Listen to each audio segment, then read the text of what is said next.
The Hazel Catkins have unfurled early this year on my patch. I first saw them on the 4th of January. 4 days later, the tiny little anemone-like flowers have now appeared. This is a sketch I made back in 2018. I started with pencil lines and then went over with a fineliner.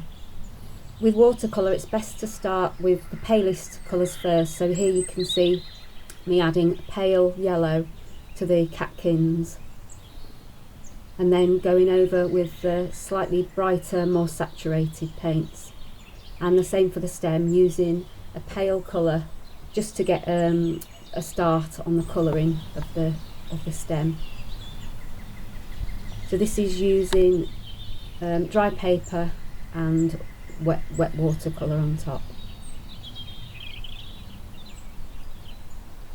Time to add in a bit more detail here, so I used a darker mixture of sort of browns and yellows to add a bit more definition to each of the catkins.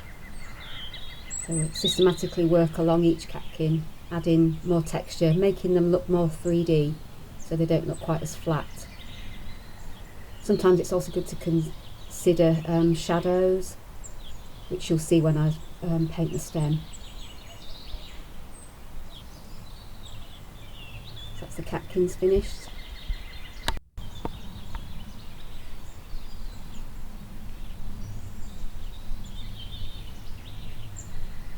Adding wet onto wet, the colours do bleed into each other, which creates a nice effect. So here I'm using another darker shade as I used on the stem to create a shadow on the left hand side, which gives the illusion of a round stem.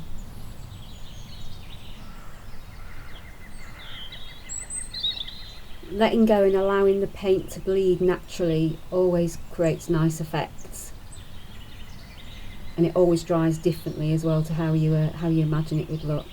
So here again I'm adding further detail by just adding slightly more to the browner side to add more highlights and more texture and more shape to the stem. If you'd like to learn how to use nature journaling to connect more deeply with your patch, consider joining my Patreon site, the Raspberry Thief community, where I provide tutorials and other ways of connecting to nature. You can find the links in my bio and on my website.